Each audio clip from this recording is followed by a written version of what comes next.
should you blaze with some paint? All those kind of things we will, we'll have a training session. We'll have a work day to help folks figure that one out. So here are some examples. Someone, I think it might have been Donna, made a beautiful handmade sign to help folks know that they're going to go onto the Cider Knoll trails, or they're going to pass by those trails and go along the Burroughs Loop Trail. So the DPW has made these posts wherever we can't find very convenient trees at an intersection that's important, like this one. And so that's a kind of signage. A sign emblazed, you'll see these little rectangles. I'll show you the brush that made them, but they're maybe 2 inches by 3 inches, something like that. And we always use white paint, and we put them up, and we hope that they'll be there for a long time, but it's amazing how quickly we need to repaint them, actually. The other thing you'll notice on the right-hand photo above the paint blaze is a City of Marlborough just arrow that helps wayfinding. So on a lot of our city conservation lands, those will be the arrows that you're looking for to get you where you're going. And also, I didn't get a picture, but there's some lovely hand-carved ones that say trail. I just don't have a picture of them, but the goal is to just make sure people don't get lost, but don't have too much sign pollution, and the protocol will help do that. Here is my husband with his COVID beard, or his contagion beard, whatever you call it. We've come up with a little, you can't see the handle. I wish I had turned the picture a little bit, but it's a little red container with a nice handle. You can stick the paint jar in there, or just a little, I have a yogurt cup in there with some paint, and that's a little cheap 39-cent brush that we'll give everyone, this whole kit. And if you just make a 1 3-inch stripe, you've made the blaze and you're in good shape. So we'll be giving everyone one of those kits. And the Northborough Trails Committee said that what they had said was, anybody who has white paint in their basement, because, you haven't finished quite a job, but it doesn't have to be beautiful paint. It can just be white paint.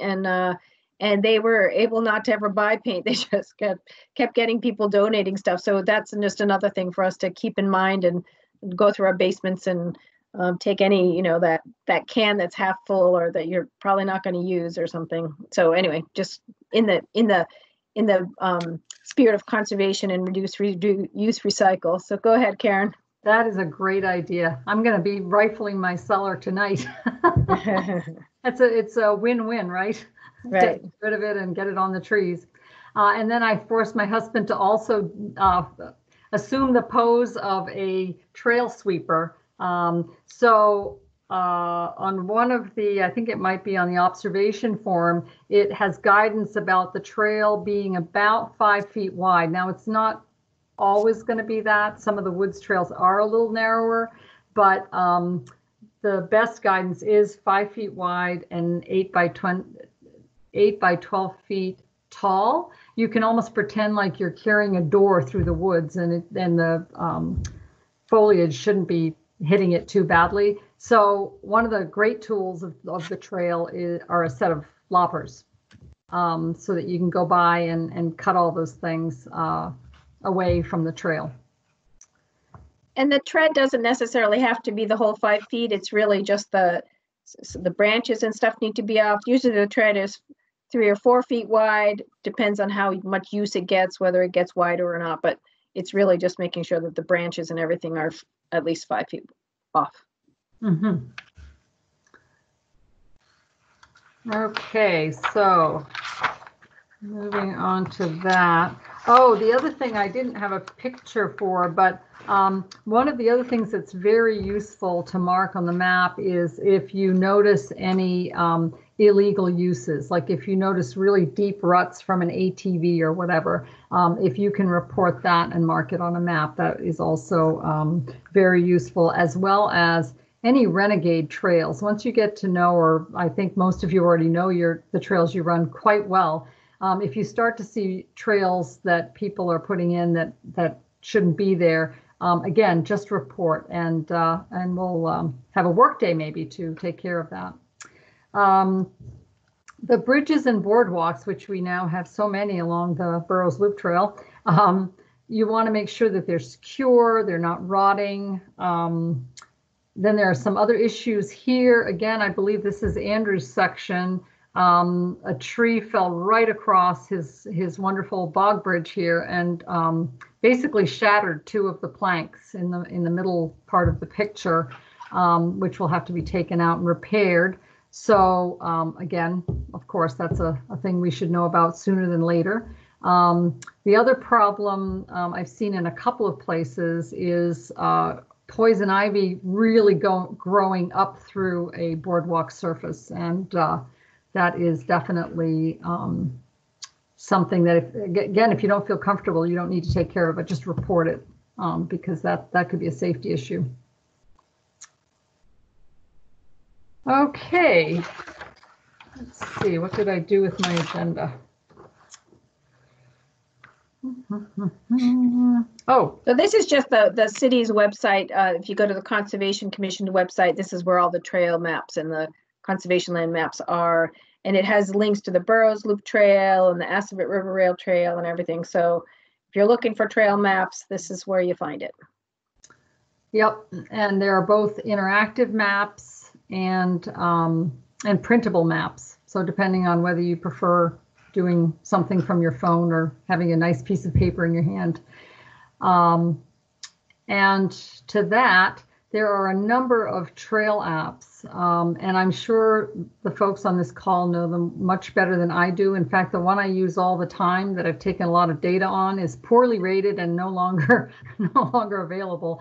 So, but some of the popular ones like All Trails and OpenStreetMap, this Explorer for ArcGIS, that has the entire interactive Burroughs Loop Trail on it, so you can literally watch yourself as you're walking along the trail. It's a very good wayfinder. I started that one this year, Sudbury Reservoir Hunting Area. It works excellent. Isn't it great? Oh, good. Yeah. Yep.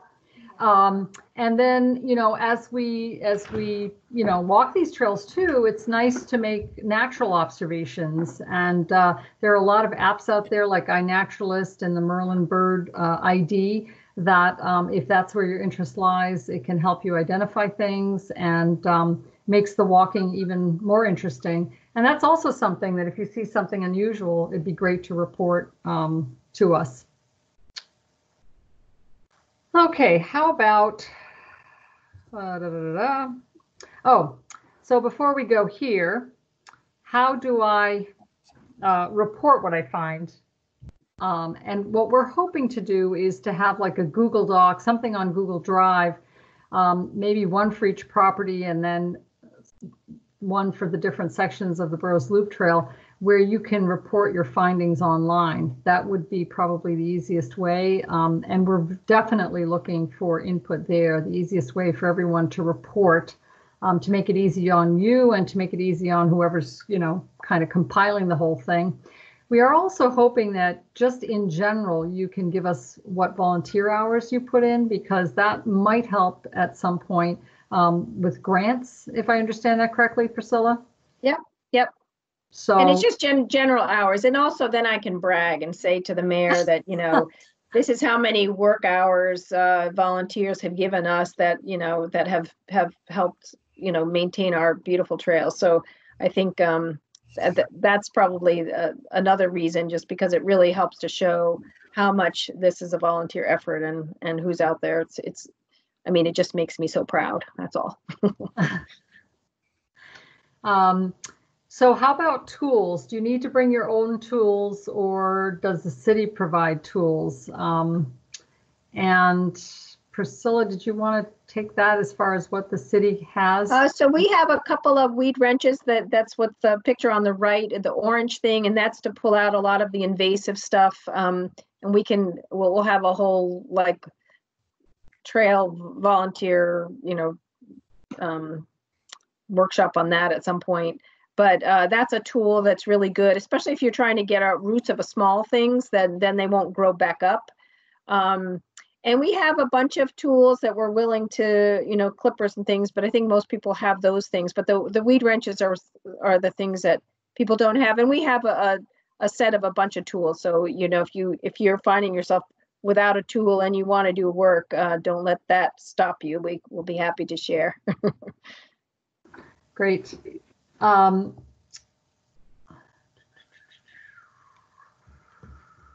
No, that's too So far. this is the volunteer consent form. Oh, go ahead. Should I go?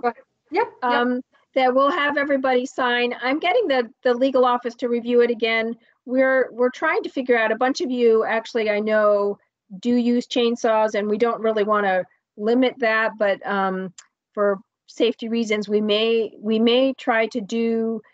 There may be an online course that then you have to just, maybe one of the DPW guys who's certified can sort of watch you do something, from a, social distancing and everything, just to make sure that we feel comfortable that you know how to use your chainsaw. And unfortunately, it's just a step that we're going to have to take. But I'm working with the personnel office and the legal office just to confirm, now that we're sort of an official group. Before, I was just like, well, it's you're doing it on your own volition, and I don't know anything about it, but so just as a committee, we just sort of need to be covered and make sure. But so I'm working on figuring out how we can, whoever does that. And so at some point, if you could email Karen and I and just let us know whether you do use a chainsaw, and if you've ever had any training or certification on that, then that might help us too. So but so I will revise this, and as soon as I have it ready, I will send it out, and everybody can just sign it. And it basically just sort of indemnifies the city and says you're volunteering on your own accord. And then how often is this committee going to meet? So basically the thought right now is that once a month, we're hoping to have a trail workday, which is obviously entirely voluntary if you are available that day. And it could be that we just pick a project and go to work, or it could be a training session. At least I imagine at least the first one or two to be sort of training. But that's still sort of fluid. And then, as Priscilla said, once a year we'll get together and celebrate and have like just a fun meeting. So in this photo, we've got Dylan Green, the Boy Scout whose wonderful bridge goes from right off of Concord Road, and then that trail heads up to Stowe Road. And the Carpenters Local Union, they're volunteering. We've had the Highland City Striders volunteering. We've had lots of different Boy Scouts from different troops volunteering. But we're hoping to have, our own trail work days about once a month, right, Priscilla? Yeah, and depending on where whether people are working, have flexible schedules or not, we could do it during the week, or we could just do it on a weekend and just pick a day once a month. And again, there's no obligation to come if you have other stuff going, but we can oftentimes, the last time we did a trails committee, it was sort of very informal, but we were meeting once a month and just going to a particular property. And that year was pretty bad. We had some pretty bad windstorms, and a lot of stuff was down. So each conservation property needed some help. So this crew of 5 or 6 or 10 people went, and you could do so much work in such a short amount of time. But again, we can sort of we can play that by ear. If it feels too cumbersome, we don't have to do it. If it feels like it's a helpful thing for all of us, then we will do that. So I think for the first couple of months, and again with COVID, we're not sure. We probably will postpone that for a little while until we're it's clear that we can all kind of hang out together, maybe with masks or whatever. So we can see how that works. But again, we're here to help you, and we want to make sure that you have all the tools that you need and all the information that you need. So we can do small work days on a parcel, and we could just say, next Saturday we're going over to Cider Knoll to do X, Y, and Z, and show up if you want to. So yeah, and at this point we're not thinking before July, is that right? So I think that's right. Think about it until July, and we'll see how things go in this newfound world here. And finally, I have a slide of this gentleman here who's an AMC guide, taking folks along the Boundary Street Boardwalk. And the reason for the slide is that's another opportunity. If anyone is interested in leading guided hikes, we'd eventually like to have that happen as well. And there are all sorts of other opportunities. You know, if you're interested in learning about plant ID and want to help us with invasives removal, there's that sort of a thing. So there really are quite a few opportunities depending on what you're interested in. And finally, are there any questions? So you're all muted, so you can go ahead and unmute yourself if you'd have a question or want to comment on something. I guess we've just sort of laid out the general idea of how we're going to run this, and we're welcome to suggestions since this is the first time and we're not quite sure. I was wondering if you will assign us if we don't have like a designated trail section that we are interested in keeping up. That way we just have something to focus on. Yes. Yes. Yep. Okay, great. Yep, we're going to put that map together to see where we already have coverage and where we might need coverage. Yep. And we can give you a number of options and say, you know, these various sections or these properties seem to not be taken yet. Great. And then I had a follow-up as far as like the larger trail days where we might get a big group of people. I know that the Striders and the running club are very interested in that. But the more notice we have, the more people we can usually get. So if we could start advertising maybe a month before, that way we can get enough people to kind of have it open and give them an idea of what we'll be doing that day, and time frames, that sort of thing. I think that would be helpful. Oh, excellent. Thank you. That's a great idea. And my thought is that at some point we would just have a calendar that said, you know, so who's leading walks, who wants to do, you know, what areas need some work, you know, let's do a blast on, you know, this section of the trail. And usually it's in the spring and the fall after, you know, where that needs to happen more just because the trails don't get used as much. Sometimes in the winter, you know, or after storms. I think after storms is usually the biggest time we need to, you know, a big group helps to move it along. Yeah. Okay. Yeah, just to pull on that thread a little bit, regularly scheduled helps. You know, if everybody knows it's the second Saturday of the month, then people tend to schedule their lives around that a little bit more. That's a nice idea. I like it. Yep. I like that better myself. This is Bo. I have a couple of questions. I think Indian Hill area, like the flag swamp area, that's not really quite open yet, right? Correct. Okay. We're working on the Indian Hills piece. I think we've put the sign up that the trail's just it's not in its tip-top shape, but you can get through. Flag Swamp, we're still working with the state and identifying the trail location. There's a couple of options, and the state we're still trying to work with them because it's a fish and wildlife property, and they don't really want trails, and they don't want us to maintain them. So we're trying to figure out the good balance there. So. Oh, great. Another question is I've seen the step stones on the little muddy area, and also step wood, like the cut section of the wood, which is very nice. Is that okay? Is that preferred or something? Because the certain area, just like a few step woods, it will work better. I got a chainsaw. I can make some fuel for the areas needed. Yeah, I think both the stones and this sort of, it's like, you know, step logs that are just it's like a little post that you step on, as long as it's big enough for a foot so that you're not twisting an ankle. I think those are the things that we have to worry about a little bit. And then, you know, if an area is getting really muddy, maybe it's time to put a boardwalk there or some kind of a bog bridge or something. But the key for those wet little spots is, the problem is that people walk on them and then they walk around and around, and that place becomes a puddle. So finding those little wet spots early and putting a board down or those little stepping stones is usually helpful.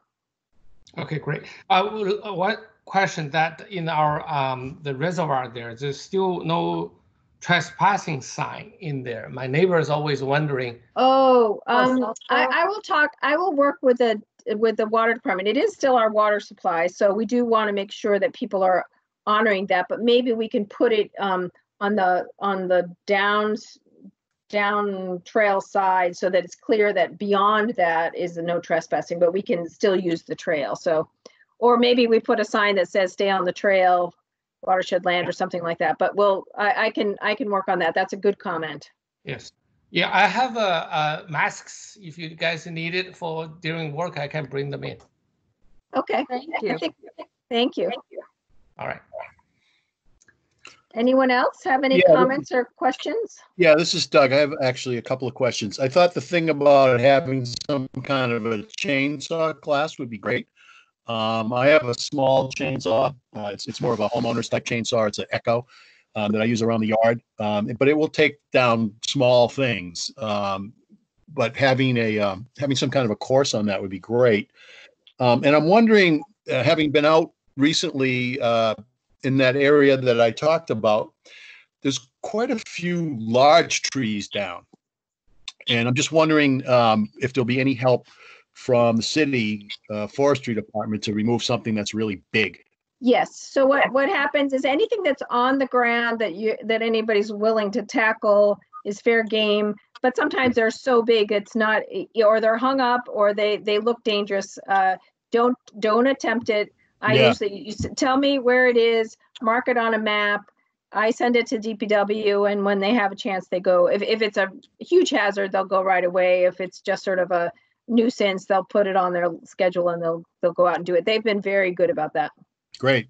So the other question I just had is the Burroughs Loop Trail. How much of that is how many road crossings are there? Do you know? And then is part of it on roads? So there are plenty of road crossings, and I'm working with the DPW. I don't know if it's going to happen this year or not, but we have crosswalks that we're going to be putting so people know exactly where the trail's going. And I think maybe we have 7 road crossings, maybe a few more. And what was the second question? Is any of the trail along a road? Yes, there's a few places where it's really maybe a block or, past 3 or 4 houses, and then it jumps into the woods again. And what the DPW is going to do is create what we're calling, it's not really a sidewalk, it's going to be a roadside trail. And it's going to be flattened out. They're just going to scrape it with a machine, and then they're just going to put the grindings from the road grinding millings and just sort of roll that in so that it's not an official sidewalk, but it gets you from one place across a street and then back in. I think there are only 4 of those, so it's mostly through the woods where we had to jog around. We have, I think, there's some sections that are. Sorry, I'm misspeaking. There's some sections that are along sidewalks that are pretty, like from Memorial Beach up to Stowe Road. It's along a sidewalk through a neighborhood. Oh, okay. Yeah. Thank you. Yep. Just out of curiosity, have you guys reached out to the local mountain bike chapters? The New England Mountain Bike Association, NEMBA. There's the Blackstone Valley chapter does a ton of trail work. And I know that they work with a bunch of different authorities to actually get the state and a bunch of others to actually get folks certified with chainsaw safety courses and all that sort of stuff. So there may be opportunities to actually like piggyback on some of the efforts they're doing. Oh, that's a good idea. Do local stuff. I think the local chapter lead, I think it's Blackstone Valley, and the person who leads it, I think right now is Brian, and I just blanked on his last name. I can try to get you that info. Yeah, that's good. Were you the one that talked to me about that before? Did you and I talk about that or not? I think so. Okay. Somebody else mentioned it to me as well. Is the NEMBA chapter lead.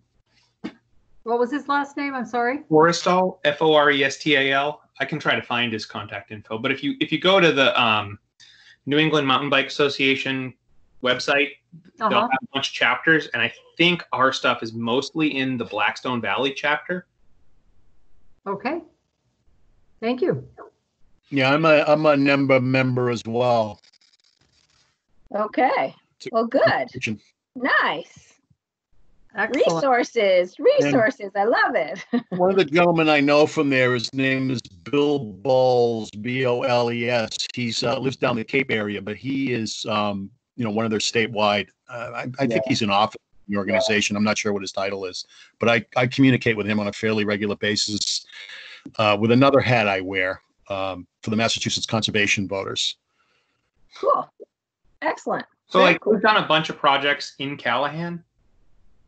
Some good, some not so great, but they just recently cut a new trail over by BB Pond, and they've done a couple of bridges over there and stuff like that. So they definitely have resources, and if someone from this group, in charge reaches out to them, they'll probably assign somebody to be a liaison. All right. I think what we should do is once we sort of assess our trails and figure out what we need, we can sort of tap into them as we need them. Because I got a big grant to do all the boardwalks and stuff, but that money's out, and conservation doesn't usually get much budget stuff anyway. So we're usually donations or Boy Scouts raise the money or something. So at some point we may need some of those resources to help us, kind of build things. Yeah, so and they have a bunch that would be great stuff too. So they're really good. Good, excellent. I have a couple of questions for the group. I hope they're quick questions. The communication that we just sent out was sent as a blind copy because we wanted to make sure to protect everyone's privacy. It would be good to be able to send things just to the group, and therefore your email would be seen by everyone. Does anyone not want that to happen? And I guess if you'd rather send it to me in email, that would be fine as well. Just say, that you would rather not have your email sent to the entire group. Yeah, I mean, I don't have any problem with that. I'm on a bunch of the lists. Yeah. I just want to create a Google group or something like that, and we could all subscribe.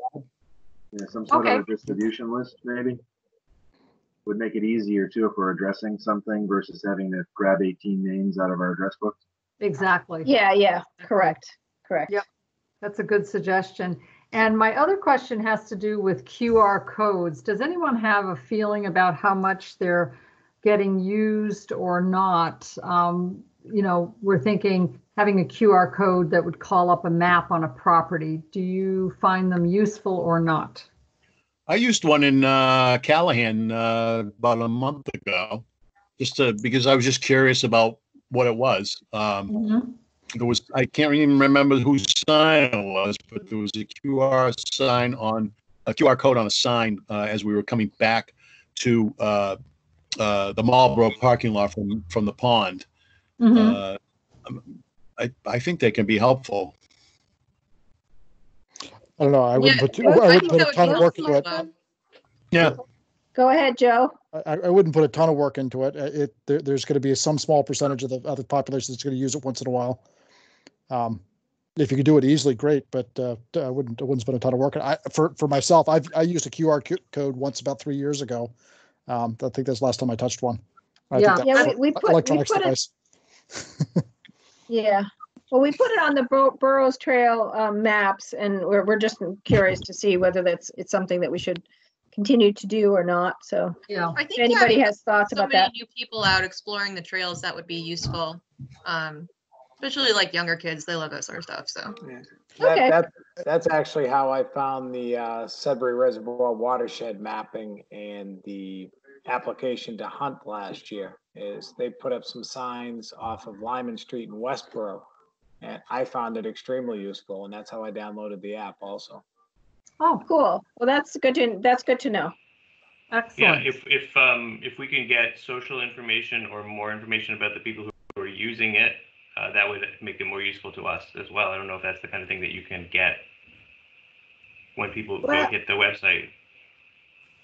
Yeah, it's just a web link. So if you embed something in your web link, talk to your IT folks. they might be able to at least get a counter on how many people use it. Oh, good point. Yep. Okay, how many folks use it? Huh. That would be useful. I know when there you're are on the trails, you can also ask people, like, how do you hear about this and what we need to make it more accessible. I think people are finding things now just because they need something to do outside. So that's pretty cool. Definitely more people on the trail. Every conservation area I ride by on my road bike is slammed all the time. I know. It's pretty amazing what this open space does in a pandemic, right? It is. It really just points to the importance of these resources. Yeah. Both for physical health and mental health. Agreed. I actually wrote I'll send it to the group. I wrote a blog piece called "Get Thee to a Park." That's on the MCV website. I'll send it to you. Okay, we can share it with whatever updates we do from from follow up on this meeting. Pam, I saw you unmute yourself. Do you have something to say, Pamela? Yeah, I had a couple questions. The first one is, are there any sections of the trail that are marked as accessible and have to be maintained in a particular way?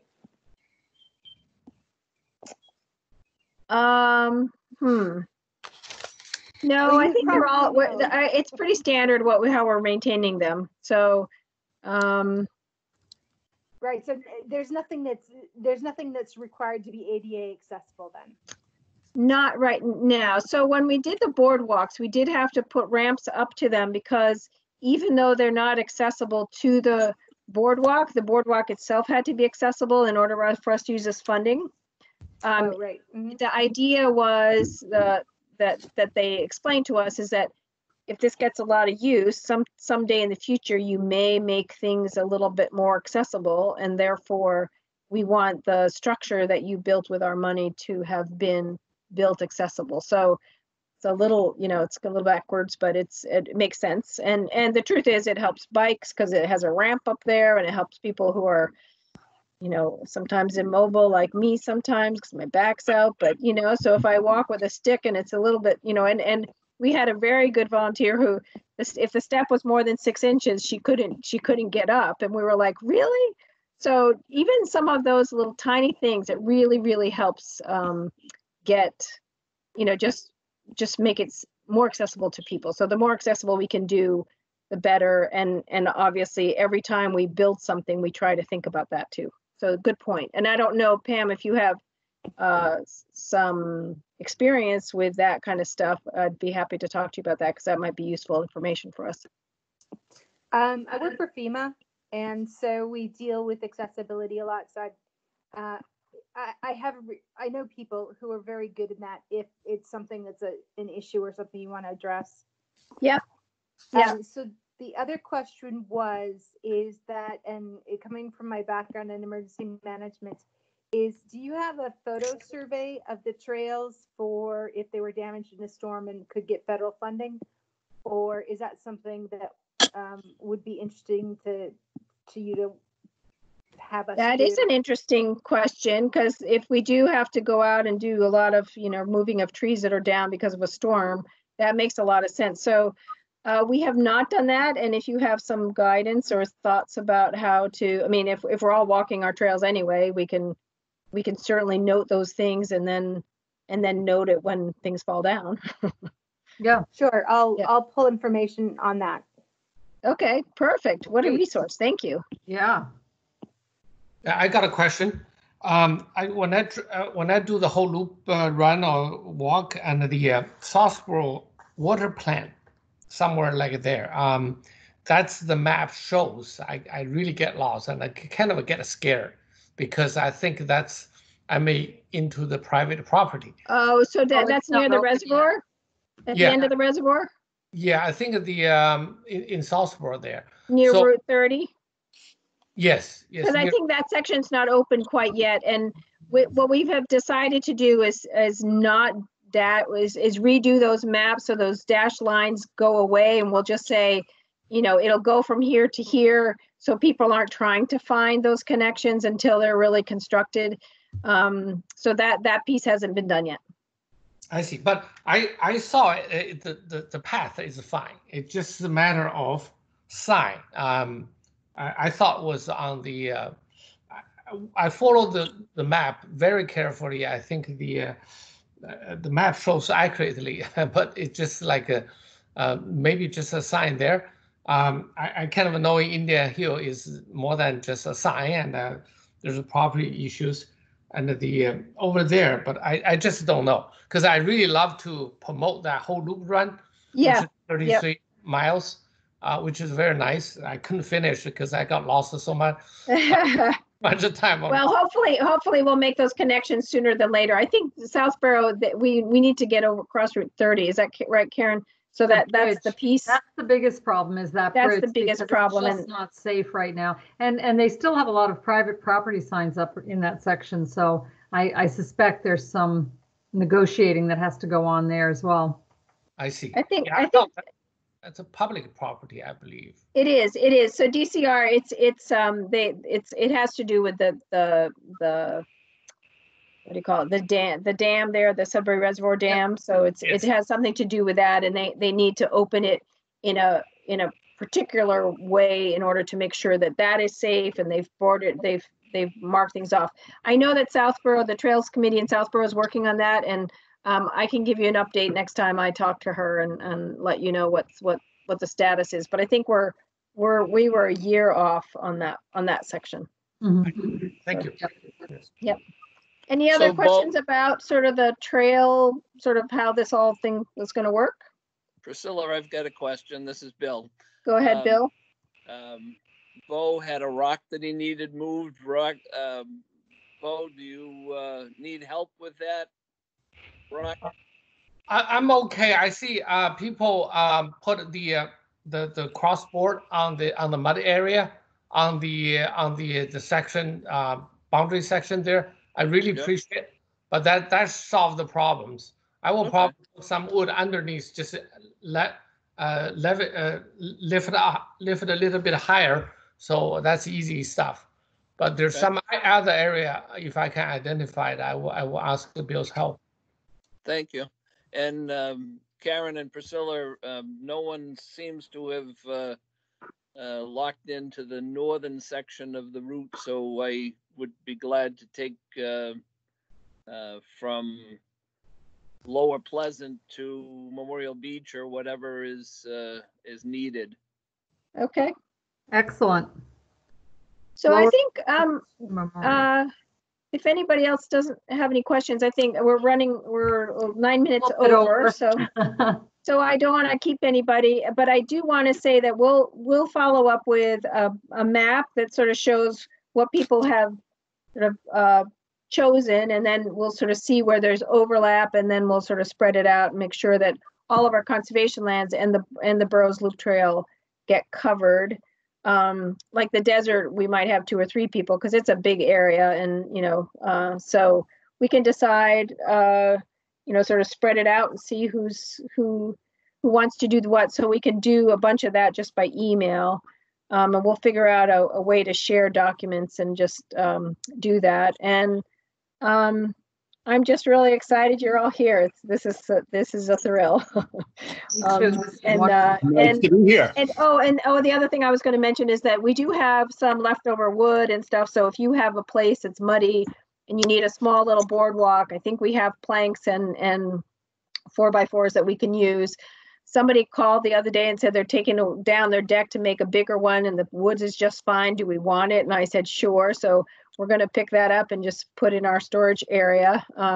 So if you have opportunities like that, let us know. We're not just going to take trash stuff. We're just going to take good wood, but things that we can use again is, again, reduce, reuse, recycle. Might as well use it.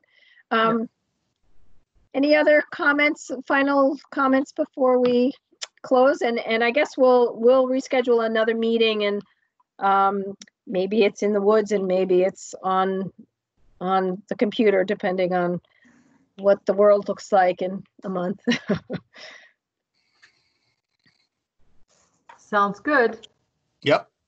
Okay, well, thanks everybody for joining, and we're looking forward to seeing you on the trail, and we'll sort of do assignments shortly, and people can just go continue on your great work. And most of you, as somebody said to me, are trail angels. You do the stuff anyway, and this time you're just doing it with our guidance a little bit, but for the most part, you guys have mostly been doing it already. So we really, really, really appreciate all the work that you've already done. All right, thank you for listening to us. Thank you. Thank you, guys. Thank you. Thank you so Talk much. to you later. Thank Talk you. to you later. Bye-bye. Bye-bye. Bye-bye. Bye-bye. Bye-bye.